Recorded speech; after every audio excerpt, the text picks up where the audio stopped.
everybody. Welcome to the show. This is the Themed Entertainment Design Untitled Lockdown show. We're live coast to coast here across America and the world. Andy, how are you doing today? Welcome. I'm doing great, thanks. How are you? I'm living the dream. I got my nice decorations up back here. So I decorated for you. That's probably a weird angle looking up like that. My staff's in full effect. I didn't see it at all until you leaned back, actually. Yeah. My mustache is here. Still Cinco de Mayo in your house? Yep. Yeah, we're celebrating all summer long. Nice. So looking forward to that. So we have a special guest on the show today, a world famous comedian and project manager from Nickelodeon. Actually, it's a colleague of mine at Nickelodeon.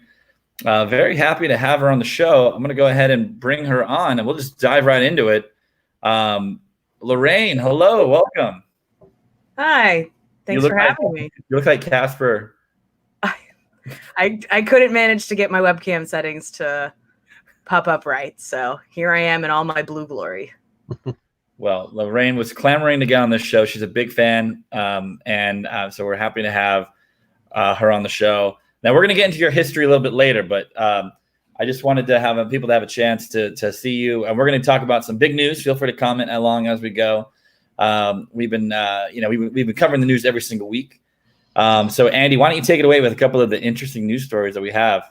Well, I think as everybody knows, we have City Walk and Disney Springs are open, and Universal has announced that they're going to be opening to the public on June 4th, 5th.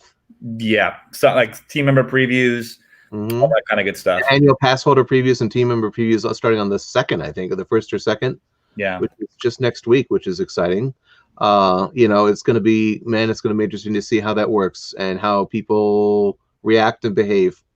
And I think it's just exciting that theme parks are going to be open again in the United States, And I love the new video that Six Flags came out with today for their scanning and safety and cleaning procedures and what have you. And I thought that was a really, really informative, well-produced video for Six Flags. So good for them.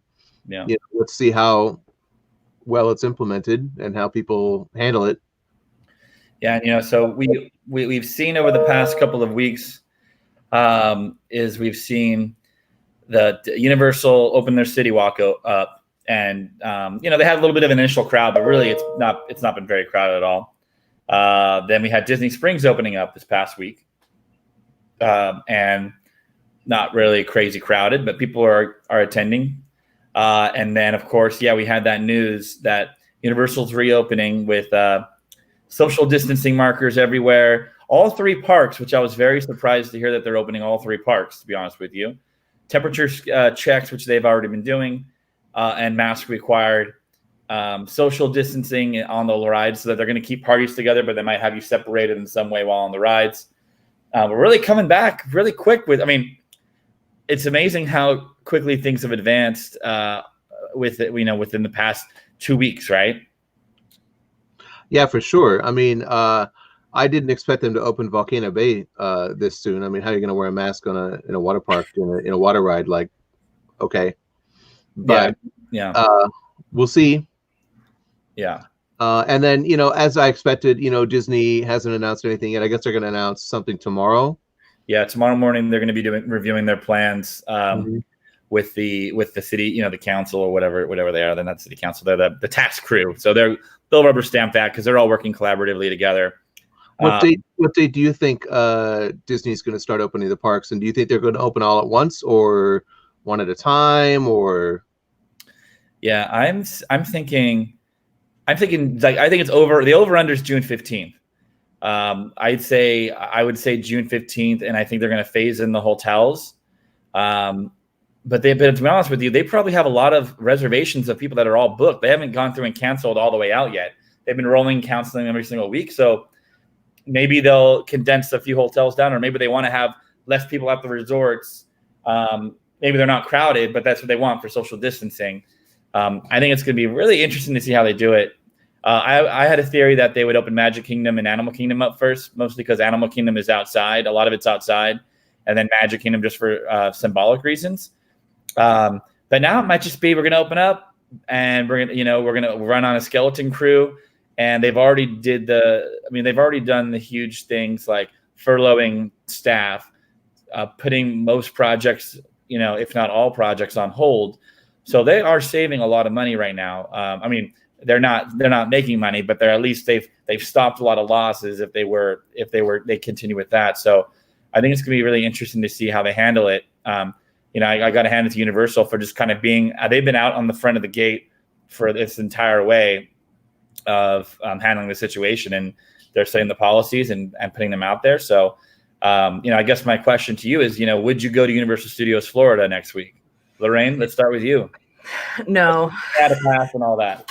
Well, so I guess I don't know the details of the full scope of their plan.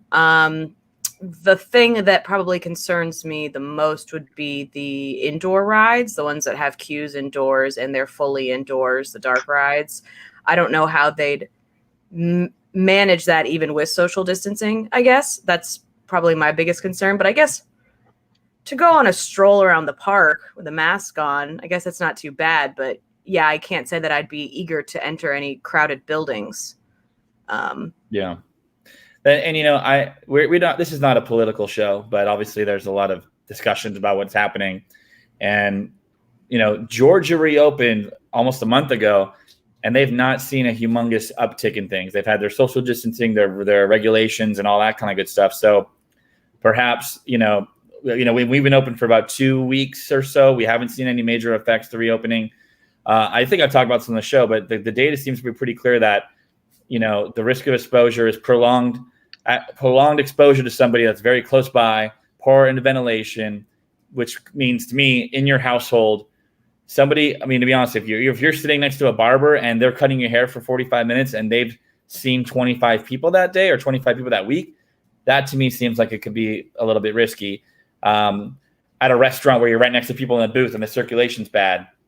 Now, having said that, in Orange County, Florida, 1 out of 700 people has COVID-19. So that's not a lot of people when you look at on the math of us compared to other states that hit it, like New York, that's hit it a lot worse.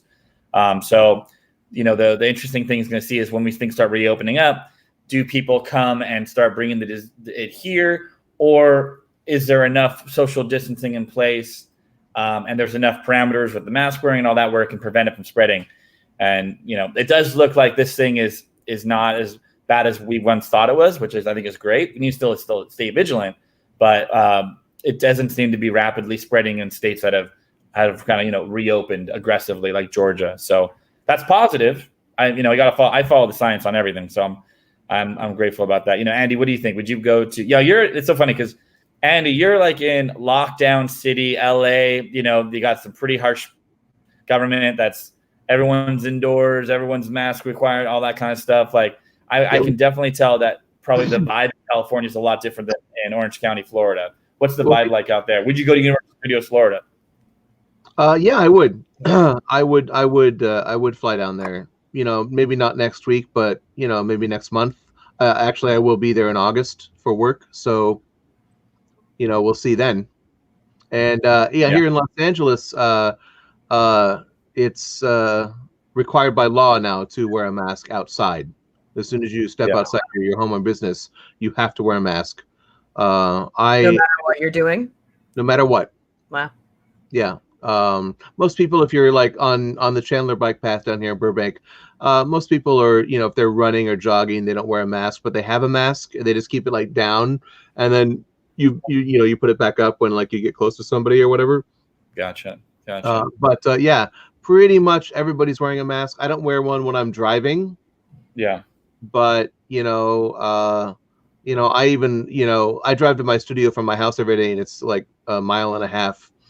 And I wear a mask to walk from and to and from my car, even. Oh, okay. Gotcha. Also, because my studio shares a parking lot with a Chick-fil-A, and yeah, you want to get exposed to that. Yeah, those people. Cool. So we'll see tomorrow. We'll see what happens with it. We'll see how the reopening goes. I'm still of the mindset that the parks are going to be basically abandoned for several months until things start to pick up.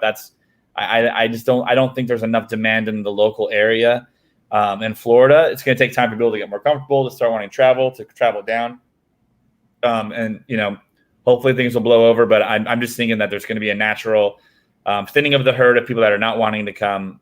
So it'll be interesting to see how Disney starts to like let their people come back from furlough and activate projects again.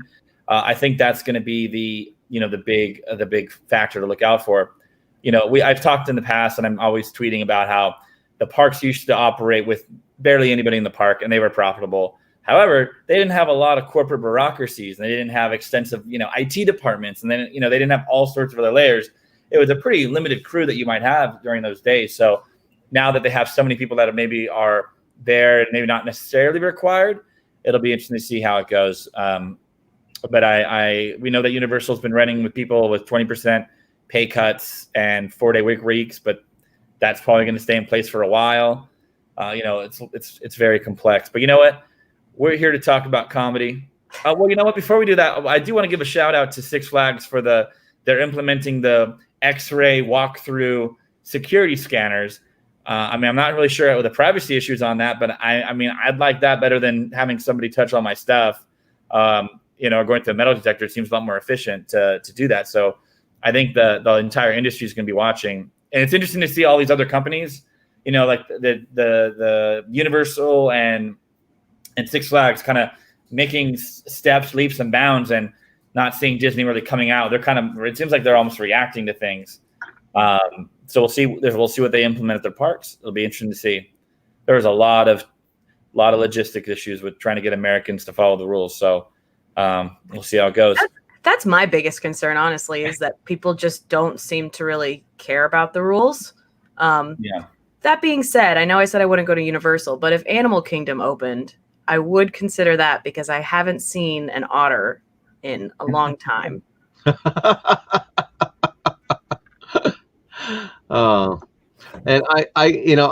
my over under for the Disneyland resort here in LA is September 1st. Oh wow. Yeah, I don't think it's going to be before then. Wow. They did say phase 3 would be when they would start allowing theme parks to open up again in California. I don't know. You guys are in phase 2, maybe? Yeah, and just today they announced that tomorrow we can start in-person retail. Yeah, gotcha. Yeah, you guys. All the malls can open.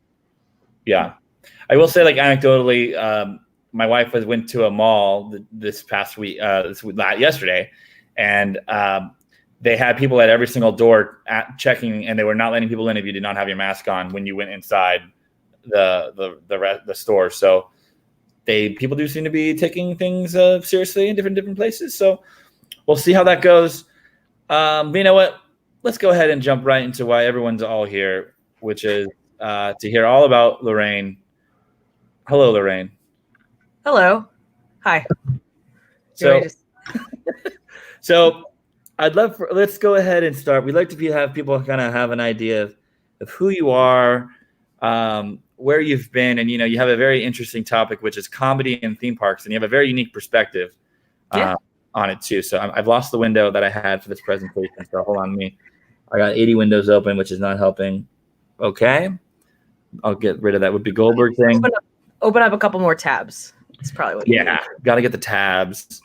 So you are. Go ahead and introduce yourself, and for people who, if they don't know what you look like, here you go. Yeah. In case you needed a reference to myself. I don't know if that's pointing the right way. Like he said, my name is Lorraine Cornillie. I'm a comedian. I do improv comedy, sketch comedy, stand-up. I also happen to work in the themed entertainment industry. I've been in project management for Nickelodeon's theme park division for almost 5 years now. So that's been pretty much my life. I actually kind of got into the field because of comedy. This is an image of me as an Australian grandma from a sketch show I did back in the fall, back when we had live performances in America.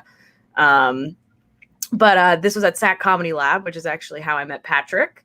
We met in an improv class, and he contacted me about a job at Nickelodeon. I was working in administration at a college, and I took a stab at applying and, really loved it, loved the company, loved the field. It wasn't something I had anticipated getting into really. But, it's been an absolute blast. I think that, comedy and especially theme parks with, with kids IPs, so it's storytelling. All of it kind of goes hand in hand to me. This is a picture. There's more pictures of me at SAC Comedy Lab. It was a social media intern. That was a character I was doing. I do some character work. I do some at the office too. Patrick can vouch for that. Absolutely. What does SAC stand for? SAC, actually, the origin, that doesn't stand for anything. The original SAC performers used to go to Renaissance fairs, and they would keep all of their props in a bag that had SACK on it. Like, it was labeled SAC, but the C would always fall off. Mm-hmm. So they just became like the SAC. That's like, this is a very kind of abbreviated history of SAC. But that was pretty much the origin, is that they would always lose their C, and that just kind of came the name of the troupe that ended up forming this theater that was in a parking garage for many years, and also where Wayne Brady got his start doing improv and musical improv. So that's like one of the claims to fame there. Paula Pell also used to work at SAC while she worked at the theme parks. A lot of performers at our theater also work in the theme parks. That's how they make their living, either doing Streetmosphere or doing live show directing. We have a couple people who are in the ensemble cast that are live show directors at the parks, who worked on Galaxy's Edge, right? I don't know why I thought that sounded wrong. So it's, there's a ton of crossover. Like, first time I went on Rise of the Resistance, I know one of the show directors who worked with the cast, who are the cast members who are kind of turning people through. And I was just kind of taking in all of the improvisation they were doing with everybody moving through. And I could see a lot of her work in that, like how like intensely involved they were in it. So that's probably been one of the coolest applications I've seen as far as attractions and improv go. You don't see that a lot. There's another, I like wigs. It's me wearing another wig. I forget what I was doing. I was warning someone that the missile was launching in 5 minutes, I think. Sounds specific. Yeah. I gotta remember. This is from a comedy show I did recently for our new social structure. As you guys know, been doing your live streams. I recently got to do a little sketch comedy live. It was pre-recorded, but it was on a live stream type thing. So that's a good look for you. Yeah, it's Aunt Bev. You'll have to comment in the comments so people can find where to find that link. Because it's pretty out there. I'll definitely post in the comments after this for sure. Cool. So one thing about improv comedy is that I always liked doing improv in high school, and I would take the theater class and I would do the improv games, and that was like the first quarter was all improv, and I loved it. Then we get to like the scripted stuff, and I was like, I can't memorize anything for some reason. I couldn't do it. It was too difficult. I was more of an up to the cuff kind of guy. And then I had a meeting or some sort of meet and greet with Dave Cobb, who's been on the show. And this was like 2009, and I had just volunteered with the TEA, and there were nobody hiring. And he just told me, if you want to be a writer and you want to make it in the industry and you want to be valuable, you need to go take improv classes, because it's going to help you think. It's going to help you be in the moment. It's going to help you just be way more a better writer and all that kind of good stuff. And so I did. They had some sort of improv organization in Orange County, Florida, and it was fun. I enjoyed it. And then as Lorraine mentioned, I went through the SAC Comedy Lab program right when I came to Orlando. So when I came to Orlando with basically a suitcase and dreams in my heart, the first couple of months I worked at Give Kids the World, and I had like the shift from 2:30 to 11 o'clock at night. So I had no like real life. It was like very erratic schedule, or just all over the place. And so basically would like go to bed, and then you have to wake up and then go to work the next day. And then I got my job at Nickelodeon, and everything just shifted. I had a 9 to 5 schedule, Monday through Friday, and you just all of a sudden you feel like you have all this free time. So I was single, I didn't have a lot of friends yet. So I signed up for kickball and I signed up for improv comedy to help with my writing and all that. And it was fantastic. And I love doing it. I wasn't a good actor, but I liked the comedy aspects of it. And I thought you were hilarious. So what's that? Thank you. Well, when I went through the conservatory, they're like, "You're really good. You just need to do acting classes because you're not really a good actor." And I'm like, "Okay, fair enough. That's fine. That's a fair critique." But I enjoyed it quite a bit, being in the moment and really listening, and which is so important. So I think improv comedy is fantastic for anybody who wants to be creative, or anybody even in general. It's just a really great. Andy, do you have any experience with improv comedy of any kind? I do. When I was between the ages of, I would say, 13 and 16, I studied acting and improv at South Coast Repertory Theater in Costa Mesa. Cool. Yeah, nice. Yeah, so I mean, it's been a while for me, but I remember it fondly, and I learned a lot of really valuable tools: communication, staging, blocking, improv, communication, speaking, projecting, etc. One of our most important players in every show is the musician in the booth, who can just kind of start playing a song. So that's actually, it takes, our musicians and our keyboard players, they don't get to, we don't have them every night of the week. It's usually mostly like Thursday, Friday, Saturday, because it's an added cast member. But when you get to play with a professional keyboardist who can improvise with you, it's like one of the most fun things you can do. Oh, for sure. That's definitely not me. I'm not a performer by any means. But I have a friend, John Steinmeier, who has a band here in LA called Fire Leopard. And they do a show. They used to do a show every week called Booby Trap, Scott Neary's Booby Trap. And they are a comedy band with Noah Tabakin and a couple of their friends, drummer and guitar player, and they make up. Every it's a variety show, and every week they would make up all new songs on the spot, and all new intros and outros for every performer, and it was just spectacular. It's just spectacular to watch such talented people perform, effortlessly. Yeah, absolutely. So when I was on my drive here and just kind of preparing for the show, I thought it'd be fun to just kind of do like a little tiny sliver of history of comedy and theme parks, and mostly Disney and Universal, to be realistic. That's kind of the most easy examples that we can have to pull. Not like last week, which was a heavy history. It was a very in-depth history. This is history. Yeah, this is the abbreviated history. So, if you were to ask somebody out in the street, what is the funniest attraction out there, Disney attraction, what do you guys think they'd say? Like currently operating? Jungle Cruise is the correct answer. Come on, guys, rehearse this. No, Jungle Cruise. Jungle Cruise. Jungle Cruise. Jungle Cruise. So this is an actual photo from 1955. The Jungle Cruise opened up as a very serious attraction about the perils of going on the on the African safari. Like, it was the African Queen themed after that, and it wasn't very kid friendly. Actually, kids weren't really frightened. It wasn't very warm. It was a lot scary, but just not really up there. And they invested so much into this entire boating system. Animatronics. They weren't really full animatronics at the time, but they were general robots, or minimatronics as I like to call them.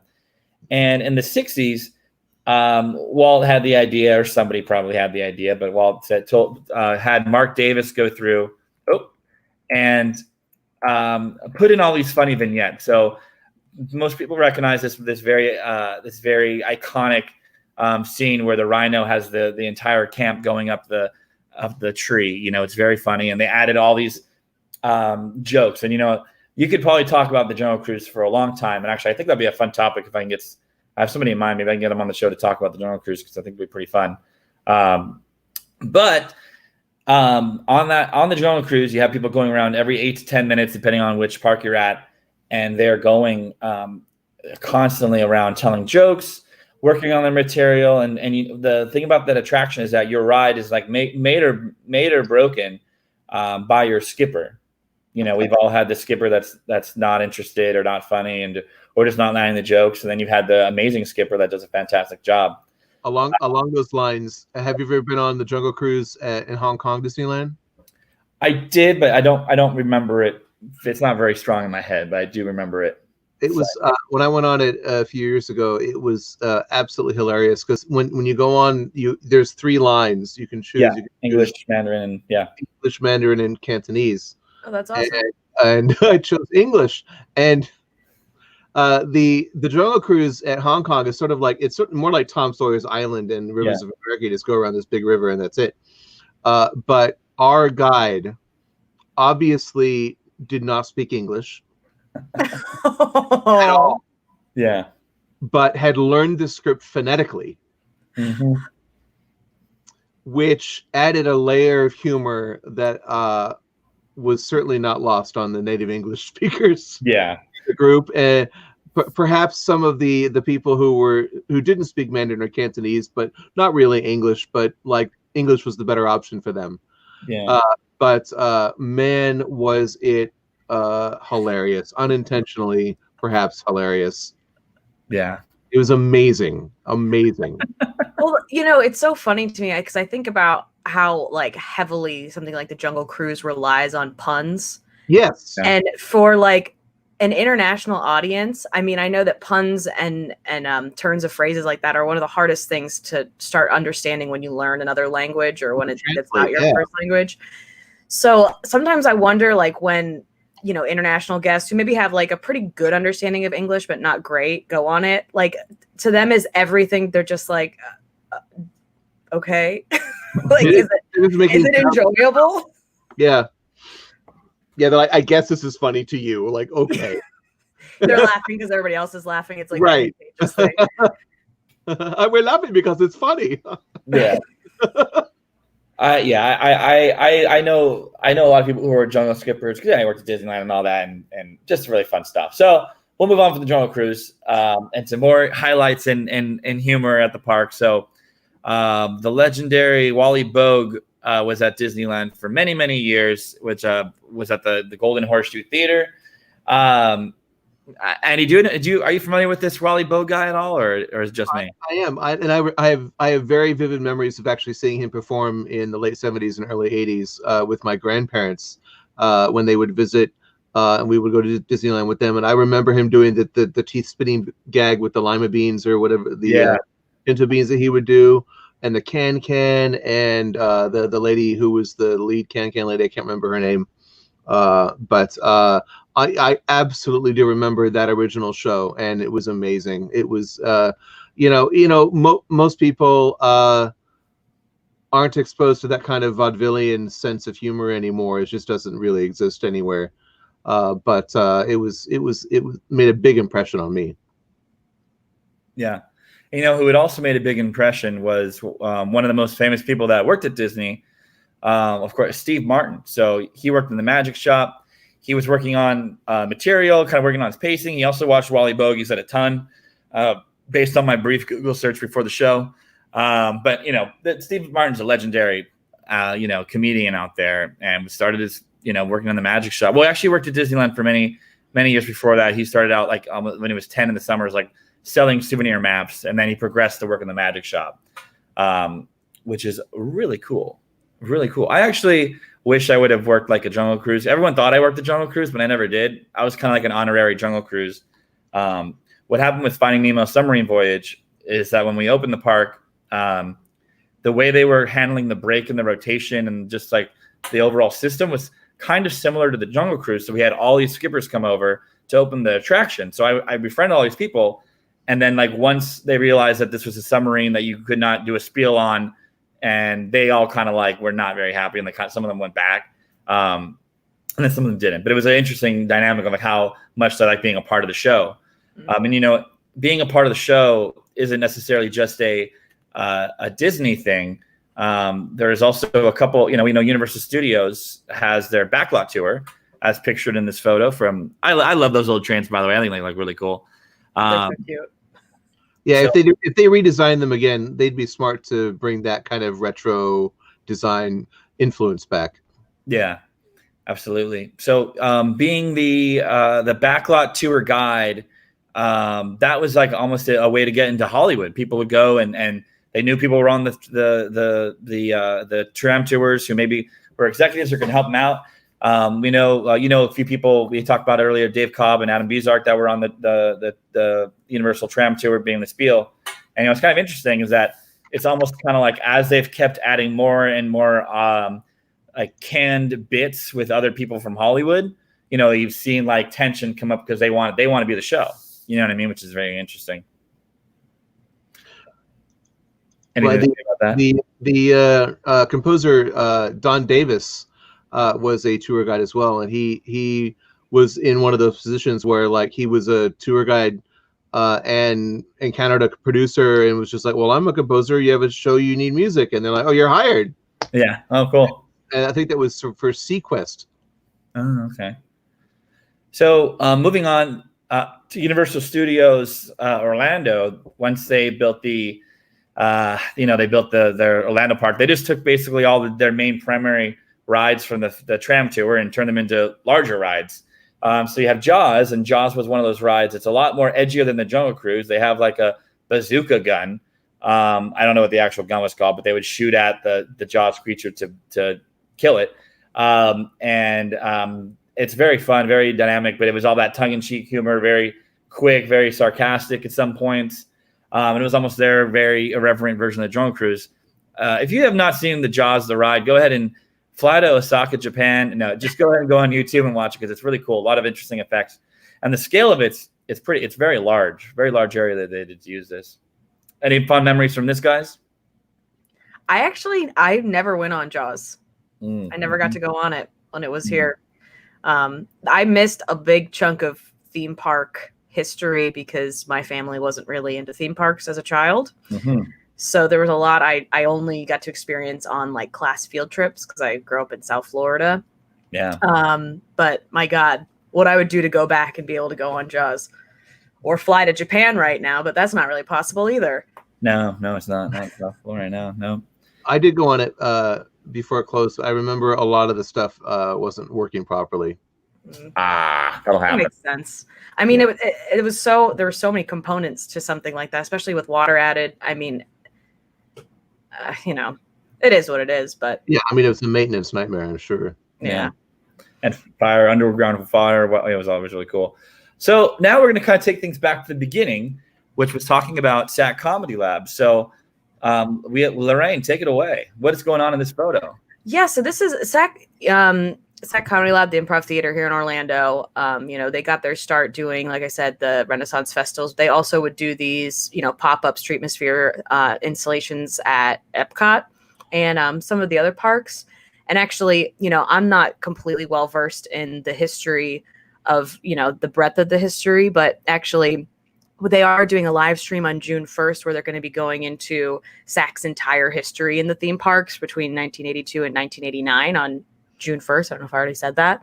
That's on the SAC Facebook page. So if you're interested in, theme park entertainment history, the Streetmosphere still lives on in all the Disney parks, in varying degrees. So it's just a cool little part of the way that the theater has kind of been integrated with the parks for a long time. You can see they have like guests up there, in their little cart and everything. But what's going on with this guy here? Yes, he's like laying down. He was a part of the show. They seem to be acting with them, I think so. Yeah, and I mean that's the whole shtick of it. In my opinion, these street activations and Streetmosphere and even the interactive cast members on the rides, that makes the Disney and Universal parks so special, is being able to, and I mean SeaWorld has a bit of that too. Yeah, they do a lot, yeah. Yes, and which is just, I think it makes your whole experience just above and beyond, even like the start of your trip at Disney and you get on the tram and they're cracking jokes and, making fun of you and stuff. I mean, like, to me, that just makes it special. So, the parks have always had a special place in Sachs Heart, and like I said before, a lot of the people who perform there still are in the parks, and that's their primary gig. So yeah. Well, then, speaking of improv comedy troupes, we all know the beloved nightclub area that was Pleasure Island at this should still exist. Oh yeah, absolutely. I have such fond memories of that. I went right around when it opened in '89, and maybe even earlier than that. Was it '89? Yeah, I think it was around that time because it opened like right when Studios did. Right, and God, I never had seen comedy like that live before. I'd seen like Robin Williams specials and things like that, but seeing it live was incredible. And I remember just being shocked at how irreverent it was. I felt like, oh my gosh, they're going to get in trouble for these jokes about Epcot and, the crouton ride, and every person comes out tired, and employee paychecks come on Thursdays, and all these jokes that they were doing. And it was so revelatory. And that was kind of the thing, which is like, Disney's not very edgy, but this was a very edgy show. And it was fun to have it be, okay to make fun of yourself and have that, and they kind of do a little bit of that in the Frozen sing-along show sometimes. Like there's some avenues for it, but we know Universal will roast Disney whenever they want. But when it's Disney roasting themselves, it's a lot more, it's almost more satisfying when people are self-deprecating in that way. It's shocking. Yeah. Because Disney is, the king of the hill, the top of the heap.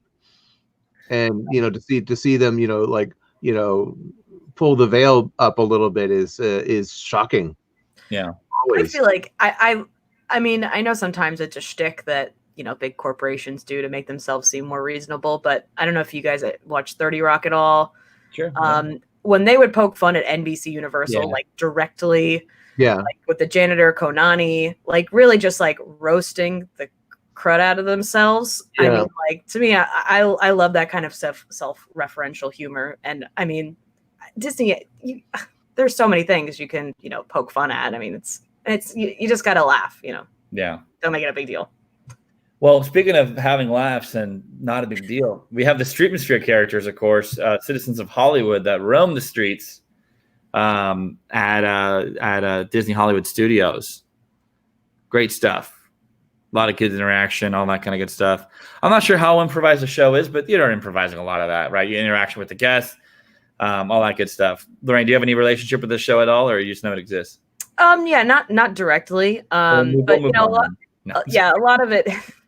A lot of it is, because you don't know what's going to happen. You get beats to like, these are the beats you have to hit. And then, of course, depending on how the guests interact with those beats, then you vary your response on those. So it definitely takes a lot of improvising, but they are also, rehearsed and kind of cut together pretty tightly. So, yeah.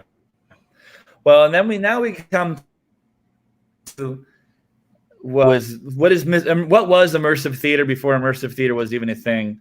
The world famous, unfortunate closure, and we'll never forgive the people that took this down. The Adventurers Club. I never got to go there. Yeah, I only went to it a few times, but man, look. I mean, Andy, I know you have a few fond memories of the show. Why don't you share them with us? Oh, I definitely do. And that same trip that we went to the Comedy Warehouse, and then we went to the Adventurers Club, and we were in Florida for like 4 or 5 nights or whatever, and then we basically went back like every night to the Adventurers Club and I think we saw all the shows, and it got to the point where like the performers would recognize us and all kinds of stuff like that, and it was just such a brilliant idea. Beautifully executed with extremely talented actors and singers, and just the writing was just absolutely like bitingly satirical, and and again introduced a whole generation of people to the idea of like radio plays and this whole pseudo Victorian vaudevillian kind of humor, but it was also kind of raunchy, in places, surprisingly so. That it was very subversive in places, and it was just gosh, and so many great show action effects, magical, physical elements and things like that, and puppetry. And it just, and it just ticked all the boxes. And man, unfortunately, I was never able to go when you could go and get a drink there. But I can only imagine how magical that must have been to go and have, 3 or 4 or 5 Kungalushes, and when you're 5 Kungalushes deep into this thing, I can only imagine how amazing that was. Yeah, it looks like Jason Depew said Kungaloosh. Yeah. Yeah. And I am of the mindset that, pardon me, I was pouring against myself a drink here. A nice diet Sprite. Speaking of. I'm of the mindset that Disney pulled the plug on Pleasure Island just a little too early, because immersive theater, childless millennials were all graduating and going out into the market. And I just think that, they just missed the opportunity to keep things fresh, reinvent themselves a little bit, and keep the concept alive. Personally speaking, Michael Libby and I, we went to the final night of Pleasure Island together. So we flew out as soon as we heard that they were closing down. We basically got our little friend group together and said we're going to be there last night. What year was that they closed down? I think 2009 or 7. Well, somebody Google it. Who's not me, not you guys. Somebody will Google it. I think I looked it up recently. And they closed it down, and then they shelved the plans because they shelved an entire concept of what they were going to do to downtown Disney, and it was just shelved for a few years. And then what is now Disney Springs, which is great. We love it. Yeah. Well, you know what? You walk through they fashioned it off of the West Palm Beach Mall that you're aware of, City Place, right? Did they really? Yeah, I guess that makes sense. So the expanded area. I used to go to City Place a lot as a teen. What's that? Sorry. I used to go to City Place a lot as a teen and watch movies at Movie Co. So yeah, no, I mean it's the architecture of it. That's not going to be much for you, Andy. I'm not sure if you spent time in West Palm Beach, but yeah, the town square area looks very similar. But by design, that's what they wanted. They even admitted it. So I'm not trying. It's not a down thing, but very interesting choice. And I mean, God bless them all. But I do miss Disney having that kind of adult fun things to do now more than ever. I think that they could potentially tap into something like that. It's September 27, 2008. It closed. 2008. Yeah. Oh wow. It's funny because you see all these offshoots of these immersive dinner theaters popping up on iDrive and elsewhere, and they can't really accomplish what the scale that Disney can accomplish. There's obviously a desire there, and because they have adult shows and family-friendly shows at these kind of immersive dinner theater establishments. But I mean, just, the scale in general, I would love to see Disney try to pick something up like, Disney, if you're listening, Bob. Yeah, Bob Chapek, please. I don't know what this is. WBP. West Palm Beach. Oh, West Palm Beach Lab. Okay, yeah, Kia knows that. That's my wife. Hey, wife. My wife. I don't have to watch the show. So I can talk about the Adventurers Club and Pleasure Island for a whole show, and we'll do that one day. But let's talk about comedians. Can I just say I never went on this ride, and when Andy sent this photo, I was like, who is that supposed to be? Yeah, no, it's not pretty. Folks, go ahead and take your guess now I know we have several people watching on YouTube and on Facebook. So go ahead, guys, take your guess on who this is. I think with the voice, it's a lot more obvious, but just from the still image, I had a hunch, but I just wasn't sure. I bet you 90% of the people watching, except Kia, could figure out who this is. So character or comedians in the parks. Andy, why don't you take it away? I've been blabbing a lot. Well, we were talking before the show, and it occurred to me there's been so many famous comedians involved in the Disney and Universal parks over many years. The ones that I can remember, like for instance, on screen here is Robin Williams as the timekeeper in the Visionarium show, or Time After Time, um, uh, depending on which country you're in. But and fun fact, so in the background you can see there's the exposition scene behind the figure with Jules Verne and H.G. Wells, and the actor who played Jules Verne, Michel Piccoli, died last week. Oh, yeah. So, a little fun fact. No, that's not fun. Yeah, sorry. No, but so Robin Williams came to mind, and then I remembered he was in that really, really wonderful film that was part of the Art of Animation opening at the former Disney MGM Studios, called Back to Neverland, which was the film that you would see after you have gone through the whole exhibit, and there was all these video screens with little bits. That Robin Williams would do, dressed as one of the Lost Boys from Peter Pan. Yeah, and then you would see this film hosted by Robin Williams and Walter Cronkite. Maybe it was before you went in to see the tour. I think it was before. I wasn't gonna set up the character. Yeah. But and then then a bunch of other comedians, like next slide. Well, let's go ahead and give a little bit of a history.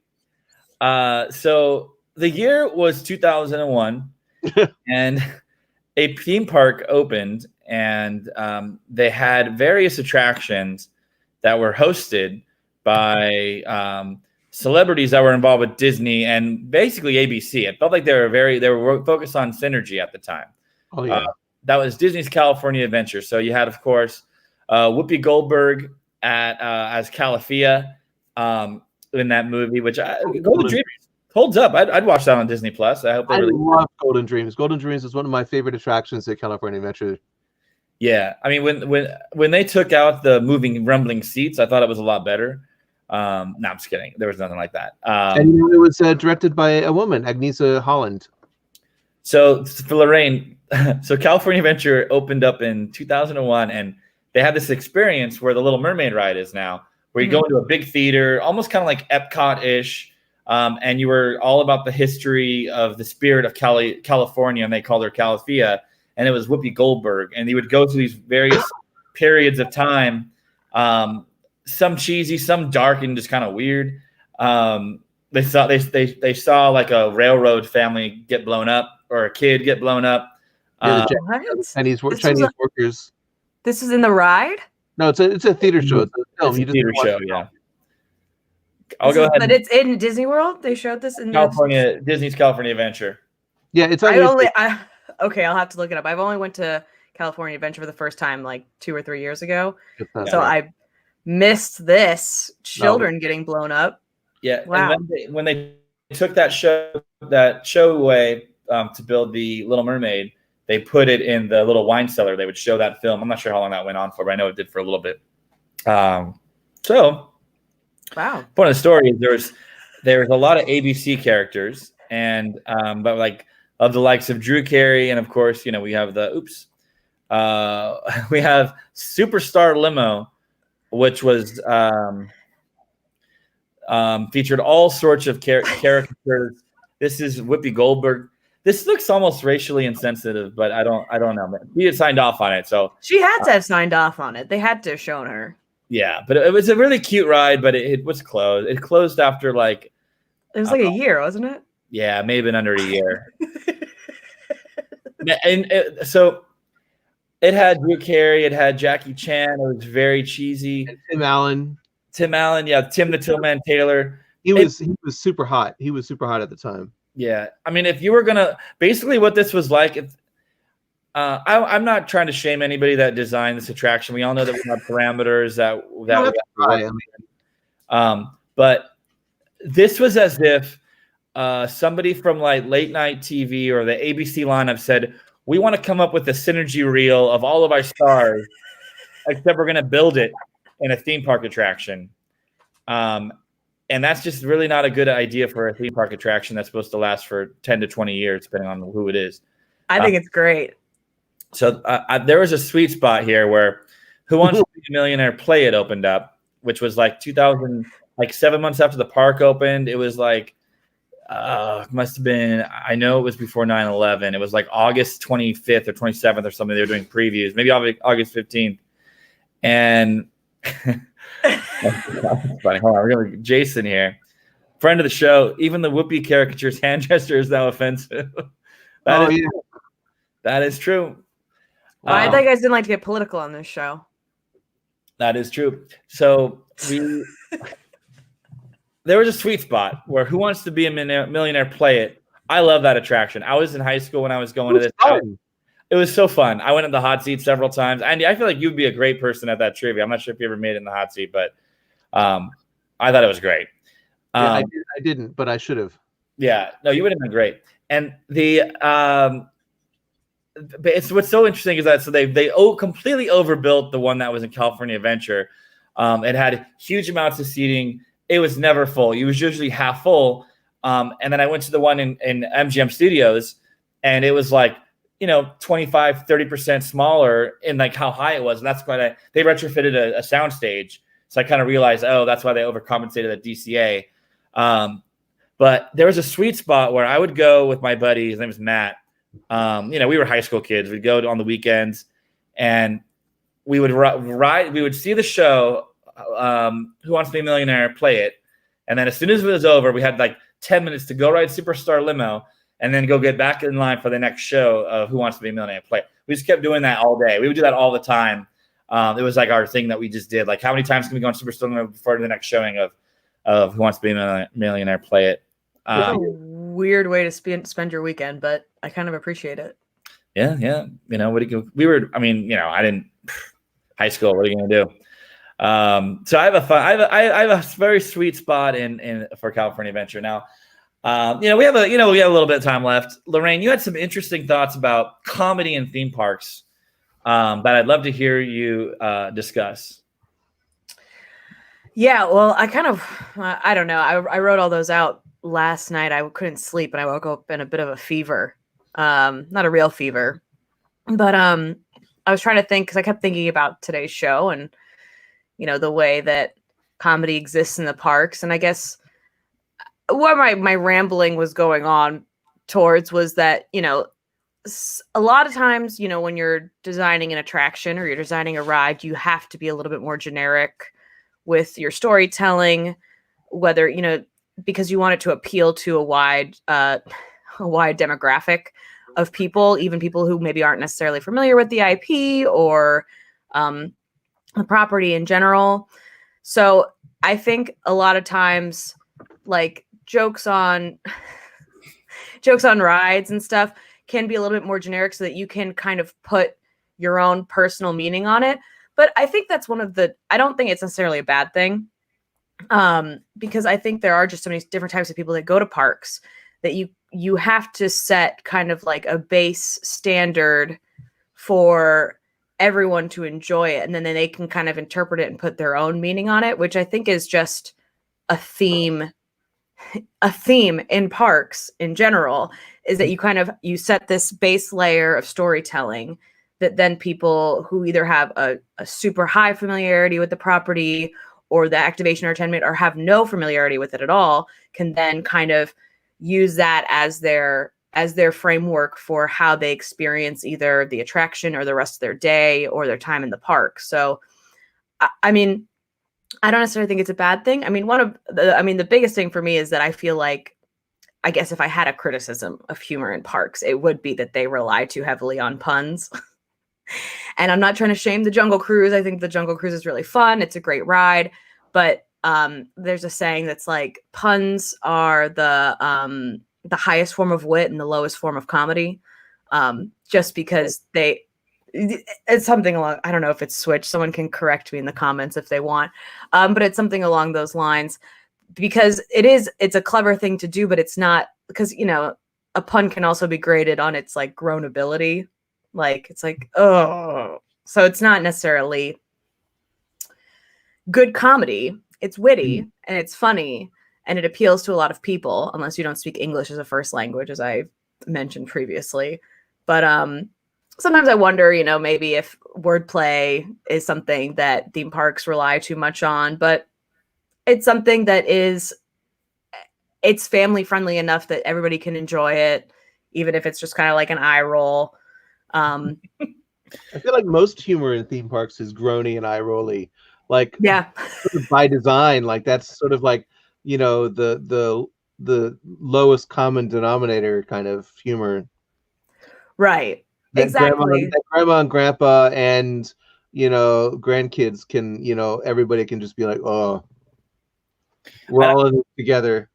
I think that puns are a direct reflection of the creative directors and writers that happen to be in the line of business. I don't think there's a grand strategy. I just think that those particular people, and you can kind of tell based on who does what attraction, that they are all into puns and they want to have every little thing, every little piece of copy, have it.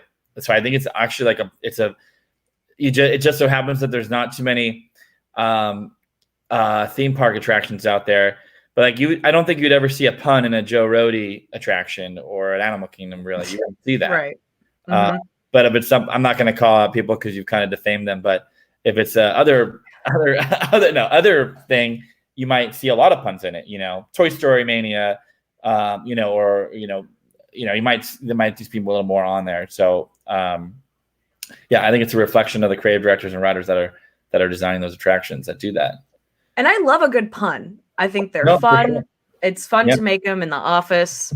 Me and my manager, we go back and forth with the puns, and people are just like, stop. They're uncomfortable. They hate it, but we have a great time because we just think it's so stupid and funny. But there are other ways. There are other ways to be funny. It doesn't have to be a pun. And I mean, I guess, yeah. I mean, my biggest problem with it is that it just, that's a good one. Not so punny now. My biggest issue with it is that I just don't think that if you don't speak English as a first language, it's just not going to hit you as hard as it would if it does. So I don't know, maybe make it more universal, more generic, make comedy less funny, more generic. Everybody can enjoy it. I don't know. Well, everyone likes self-deprecation, and I was that's true. My favorite shows, theme park shows, are all, it's always a comedy. I love the Bill and Ted Excellent Halloween Adventure. I am always talking about how devastated I am that show is gone. But it was very reverent. And, Andy, the Hanging at Universal, Not Scary Farm. It's kind of similar to that, except the production values were just a little bit better, and they had a lot of sexy dancers and all that kind of good stuff. They advertise it as that. That's a callback to the show. That's not I'm not defaming. They objectified both male and females, which was a part of the shtick. But that show is very reverent, Fast and Furious. Love that. It's super blue and raunchy too. Yeah. Yeah. I mean, and I remember going, 20 years ago, and way before that, 25 years ago, when it was really raunchy. Yeah. Yeah. Way back before they, self-censored, or anybody, the PC culture, and the Million Moms March and all that kind of stuff. Where there's sort of a standards and practice at effect in Halloween or Scary Farm. But I mean, it was like really, really raunchy, especially the years when they incorporated any kind of South Park jokes or anything like that. They wouldn't bleep anything, and boy, was it something to see in a theme park. But it was a much more adult event. There were a lot less kids. I mean, you didn't bring your 10-year-old to Scary Farm in 1992. Yeah. Lorraine, so and for those that don't know, The Hanging is their show that they would do in this courtyard at Knott's Berry Farm, and it's like their pop culture spoof thing. And they slaughter people. Like the whole point is they're killing all these people throughout the entire show. Blood squib bags and just so much blood, flinging it into the audience as much as possible. Yeah, it's pretty ridiculous. And I will say that since they were, they were independent, they would get away with, they would lampoon everybody. And even, they get in trouble. Like people are like, this is bad. And they're like, they kind of just say, F you, we don't care. We're going to keep doing our show. Yeah. Which is like, I like a little more freedom of expression. So I appreciate that. But like even if you go to like a Universal show, it's a little more. There's gonna be tame. You know, they're gonna kind of toe the line and dance on the line a little bit. But like Knott's Berry Farm crosses over that line and takes a dump on the line. I remember one year, the year Fantasmic opened, they parodied the end of Fantasmic. I remember that. They at the top of this barn, they had this rat, like a Chuck E. Cheese like rat faint kind of rat in the sorcerer's outfit with the lasers and some pyro, and literally played the end of Fantasmic, and then they pushed him off the barn. Yeah, and he died. Right? Yeah, he did. So like I agreed that Bill and Ted is a sad loss for Halloween Horror Nights. One of my favorite things about that show is that they would have I don't know what does Universal call their cast. I don't know, cast. Their entertainment, their live entertainment people come and audition, pitch their characters for whatever, happened that year. And then they would kind of pick the best of that. So you could literally, if you're an entertainer at Universal, you get to build this character based on, whatever pop culture event and pitch it to them and say like, I want to, this is what I think should be part of the show. And then they, sift through that and pick what was best. But I mean, what a cool opportunity, that what other thing in a park is going to offer you that to be like, all right, yeah, you come up with the bit and we'll tell you if it's funny enough. And then you get to perform it, X number of times over Halloween Horror Nights. I mean, it's just like a really neat opportunity for comedic performers within the park. So I think it's a sad loss in that aspect. Big validation for performers, especially, in a venue like that. Yeah, absolutely. Yeah. I mean, if we get to October and we're still doing the show, which maybe we will, I would love to try to get a few people who did the Bill and Ted show, the performers, the writers, the show director. They're very active on social media. Maybe we can hunt them down and say, hey, can you come on the show and talk about your experience? Because I will just geek out that entire time. I think that'd be really cool. Well, we're getting to the end of the show here. Lorraine, any final thoughts before we wrap up and go to commercial? No, this has been a blast. Thank you for having me on. No, I'm kidding. Directed by J.J. Abrams.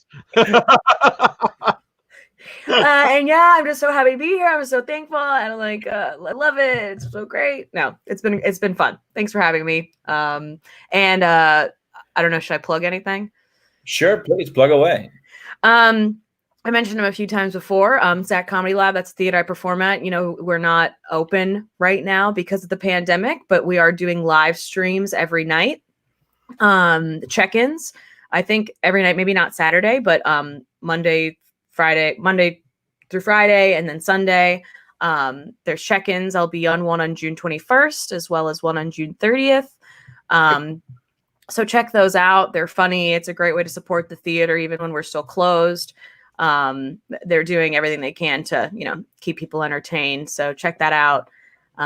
If you can, it's every night at 7 p.m. Man, look at that high-level domain. Jeez, sak.com. I know. Wow. It only sounds weird if you don't spell it. Yeah, if it doesn't work out, I mean, I can sell that at least. Don't say it.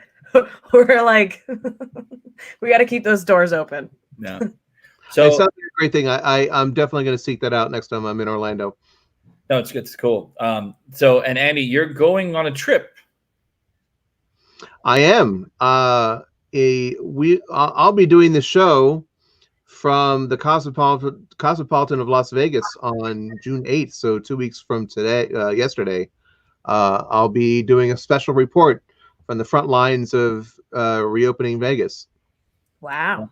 That's great. Looking forward to that. I don't know what to expect. It might be terrible. I might have a bad time. But, I've been going to the Cosmopolitan since they opened in 2010, and it's sort of my home away from home. And they're going to reopen on the 4th, I think. I can't make it until the 7th, though, because, work stuff. But, I'll be there, and I'll be doing Facebook Live reports, and then I'll be doing the show from my terrace overlooking the Bellagio fountains. That's great. Well, so I guess we might do a show between then and now. So you're going on the 8th, so maybe on the 1st we'll do a show too. So we'll figure out. We'll find somebody else to come on the show at the last minute, like we did with Lorraine. No, I'm just kidding. It's good. I thought you were great, Lorraine. You were great. It was a pleasure having you. Yeah, Thank you. All right, folks, thanks for watching us. All that, go to sac.com, SAK.com, sign up for all that good stuff. We'll be back in a little bit. If you guys want to be on the show, let us know.